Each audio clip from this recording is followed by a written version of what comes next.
We have got 2 new agents now available in Microsoft 365 Copilot that allow you to build things that you can use there just by describing what you want. Now, you might be familiar with the agent builder in Microsoft 365 Copilot, where you can build your own agent by describing it in natural language. But wait for it, we now have an agent that you can use to build an app and an agent that you can use to build workflows. I'm gonna take my time with you here because I don't want to do a shiny demo. There are plenty of shiny demos that you can go and watch if you want to get the inspirational piece and then come back here. I want to go into a deeper dive of explaining the concepts here for you, because as much as this is fabulous, it's all brand new, it's also kind of confusing, and I'm aiming here to deconstruct that for you so that you can understand not just sort of what these things do, but also when you would use them, the right use cases. And I will also do my best to answer any questions you have. Please pop those in the comments below, and we will learn together as we always do with all of these AI tools at work. So let's get into it and take a look at the App Builder agent and the Workflows agent. First, let's take a look at where you will find these. So you will need a paid Microsoft 365 Copilot license to access these features, and you will find them here in the All Agents area and in the Built by Microsoft section. So I've already got my App Builder set up so that I can access it from the side menu, but you will find that it sits in here along with the other out-of-the-box agents built by Microsoft. So you need to select that, App Builder or Workflows agent, and just click Add. That will take a moment, and then it will pop up on the side here, and then you can pin it by going into hovering over it and clicking the pin icon so that they sit there alongside your researcher and analyst agent. Now, these things can be controlled by your administrator in the same way that the ability to create agents can be controlled by an administrator. So if you're not seeing those options, you will need to talk to your IT admin about how they're controlling that access for you. Let's take a look first at the App Builder.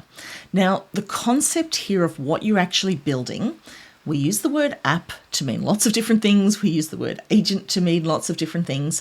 I want you to think about this type of app here as a user interface, an interactive user interface. That's it. It's actually something quite simple.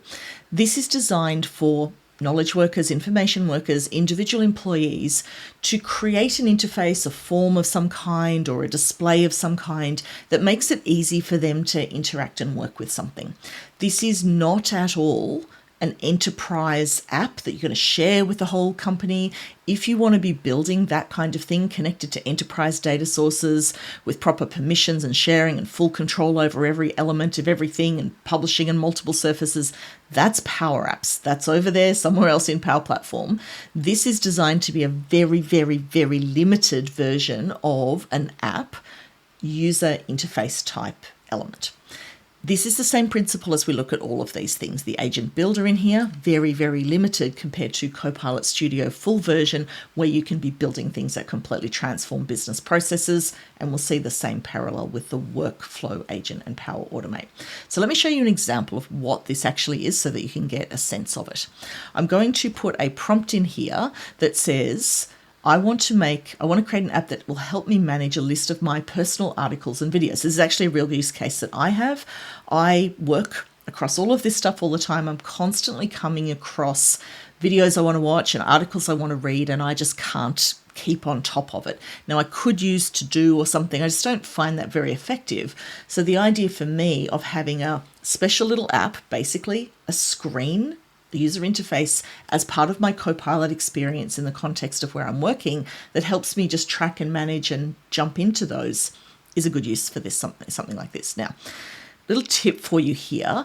I'm going to remove the reference to the colors here at the end, actually, because I want it to sort of come up with something itself, and we can come back and adjust the colors. The app should be called my media tracker, right? Because if you don't give it a name, it will make up a name based on your prompt. And then sometimes it can be quite hard for it to change it. So I'll show you what I mean in a moment. Now, while this is going through, I will pause so we don't have to watch the whole thing. This does take 3 to 5 minutes to work through. And it's doing something quite similar to the concept of what the researcher agent does, if you've come across that, which is this chain of thought reasoning. So to start with, it is dreaming up the vibe of my app. Okay, good. And now what it's done, now that it's dreamt the vibe of my app, it is going through and figuring out what tasks it needs to do to build this app for me. So it's coming up with 13 tasks in the playing around I've done so far. That's about right. So it sort of figures out, it's the same kind of concept as this chain of thought. You've given me a goal or a problem to solve. How do I solve that problem? Okay, now, therefore, what do I need to do? So it goes through and says, decide on the pages, design the tasks, all of those kinds of things. So you can switch away from this and go and do something else. It'll still keep vibing in the background. For now, with the magic of video editing, I'm going to save us all a couple of minutes. I'm going to come back and show you what happens when it's finished. And once it's finished, this has been about 3 minutes that I've paused the video for, you will get this message here that says that it is completed. The app is now available and ready to use. We have got a design and UX because I didn't specify what I wanted. So it's used a retro neon journal theme, blue background, neon pink and electric cyan. Let's see how that goes. And we have also got, now this is the other thing I will come back to, the data is stored in a SharePoint list. I'm just going to open that in a new tab and we will come back to it, and I'll talk to you a little bit more about that in a moment. So what you can do is click on this My Media Tracker, and now we have, drum roll please, it will actually display the app in the right hand panel. You can make changes here. So what do you think? Is it going to be ugly? Oh, actually, no, that's not bad. Midnight blue, neon pink, and electric cyan sounded a lot scarier than that, but that's actually quite nice. I'm not usually big on the dark background, so I might change that. Actually, I will change that because I don't like a dark background. So please change it so that it has a light background. Are there any other changes I want to make? Those are looking pretty good. I've got a Finish tab. I've got an Important tab. It's kind of done a lot of the other things I like. So let's let that see what it can do while we have a look at what it's done behind the scenes with the data. Now, this is where I think my administrator friends are possibly going to freak out a bit. And this is, again, please pop comments or questions in the comments here. I'm very happy to kind of pass them back on, but this is where it's at the moment. What this does is creates a SharePoint site for the app that I've built and a SharePoint list. You can't do this any other way. You can't connect it to an existing SharePoint list. This is all at the time of recording. If you're watching this a year from now, maybe things have changed, but you can't connect it to an existing SharePoint list. You definitely can't connect it to any other data source, and I can't see that that will ever be the case because that will be a Power Apps thing. If you've got an existing enterprise data source and you want to connect to it, that is where you would use Power Apps. So this is really just kind of creating something that is built in and automatically created as a SharePoint list behind the app, just so that the data persists somewhere in your Microsoft 365 environment. But the idea here is that information workers are just creating these things, like all the time for personal productivity. So you're going to need to have some kind of eyes behind the scenes on what's going on and a strategy to manage that behind the scenes. So that's probably a topic for a whole other video if you're interested in more on that. But this is what it does. So what it has created here is a app builder, My Media Tracker. I don't know if you can hear the thunder and lightning outside. It's actually very stormy weather where I am. So if you're hearing something in the background, that's what's going on here. And so what we've actually got is all of these different assets and bits and pieces that it's created. And within that, if we go back to home here, we should find that we've actually got media items, and we've got these. This is the SharePoint list called media items here. So this has created the list and the columns based on what I described. I haven't tried it with anything sort of super complicated yet. But this sort of amount of information in the SharePoint list is about what I'm getting each time I go through this. I've got an ID, title, link, description, the status, whether it's important or not. So that's pretty much what you would expect from this. So if I come back here, oh, look at this, it's actually changed it. So I could continue to make changes. That's a nice clean interface, to be honest. I might want to sort of do some other things, but let's give it a go, and then I will show you where you can come back to it and find it. So as a starting point here, I want to probably get rid of these sample things, but let's put something in here to start with. So let's say my friend Shane Young has done a great new video on building a first power app, and I want to come back and watch this. So I'm going to grab that link, and we will come back in here, and this is going to be build your first power app, and pop it in there, and then my description is going to be awesome video by Shane. You can thank me later, Shane. And we can add that in there. So, oh, look at that. So now it's just, I shouldn't be surprised when things work, but it does. So now what I've got is that sitting there in my to read or watch. We've got these other ones in here.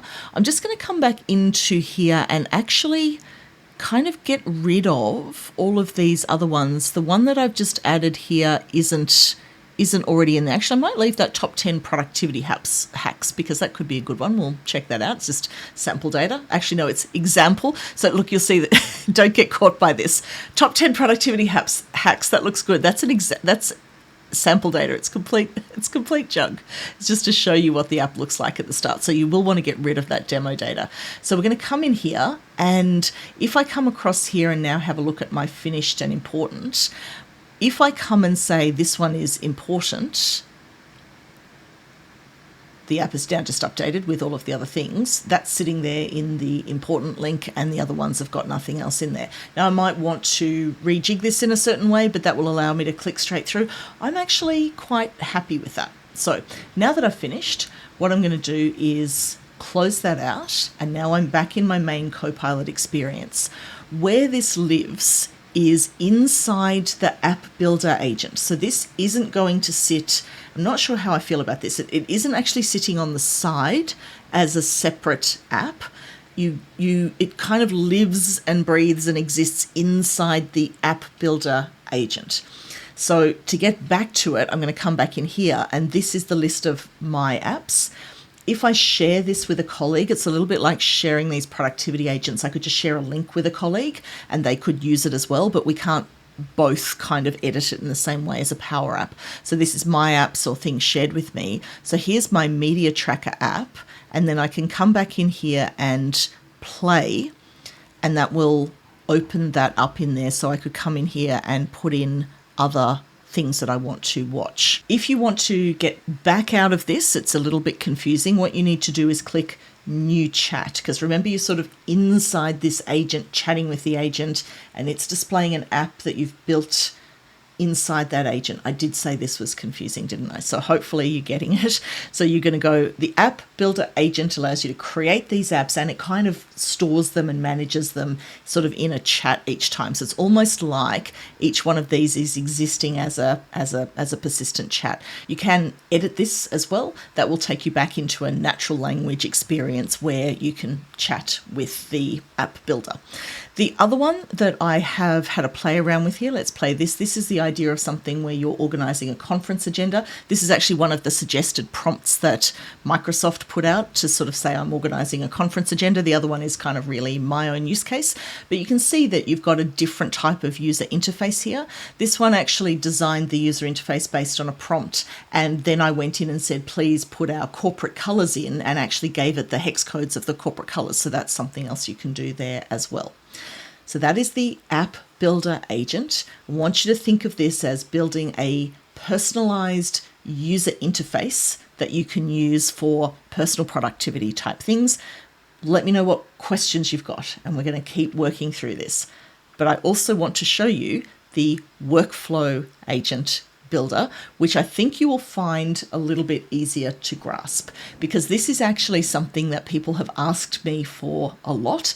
I think over the last couple of years we've seen attempts at this that have been announced and never quite landed, so I'm very happy to have this one live in my hands right now. This is where you want to schedule something to happen on a regular basis. So within the main Copilot chat, you can schedule a prompt to run on a regular basis, but all it does is run that prompt. What I'm seeing a lot of people doing is creating an agent, and the email inbox is honestly the sort of hottest use case here. I want this to run at 9 o'clock every morning, and I want it to organize my inbox and highlight my priority emails. And people are creating agents to help them manage their inboxes, but the agent doesn't have like a trigger to run on a recurring basis. So this is your friend, the workflow agent here. So what we can do here is you'll see some of these suggested prompts. Summarize every morning at 8 a.m, look at my meetings and send me on Teams a brief overview. I am going to say every day at 9 a.m. Let's go the every day at 8 a.m. Please review my unread emails and list any action points. Now, this is where you want to get a bit more clever than just these standard prompts, because the standard prompts are doing these things. And I won't do this right now, but what you want to do is think about what is important to you at work, because the action points, you might say, prioritize emails from our CEO, my manager, and my key clients, Contoso, and whoever else your key clients are. So you want this to be yours. Give it enough information. You've got a fair bit of space to work with here. Give it information about how you want it to prioritize and how you want that output to be, similar to the way you might write something for an agent. Don't just say at 8 a.m, list my email action points, or by all means do, but go a bit further. Think about it a bit harder and you'll get something more out of it. And then I think I want the output, send me a summary email in HTML format with the action points listed in order of priority and with the due date, something like that. Now, what this is going to do is, again, use my natural language description to, is it going to vibe? I haven't run this before. It's not doing so much vibing here, or at least it's not being overt about doing the vibing. So what it's doing is actually creating a workflow automation, and there's the thunder in the background if you can hear it. I'm doing AI and the weather is wild outside. This is similar to something you would do with Power Automate, but it's giving you this kind of play-by-play, step-by-step of what it's going to do. Now, it's going to set up the connections here. So firstly, it's giving permissions to my Outlook inbox. So I'm logged in as my Microsoft 365 account, so it's got access to that. It's also using something here called AI Actions, so that it's creating that summary for me and like using generative AI to pull those things together. So we're starting with a trigger, which is a very standard workflow type thing, daily at 8 a.m.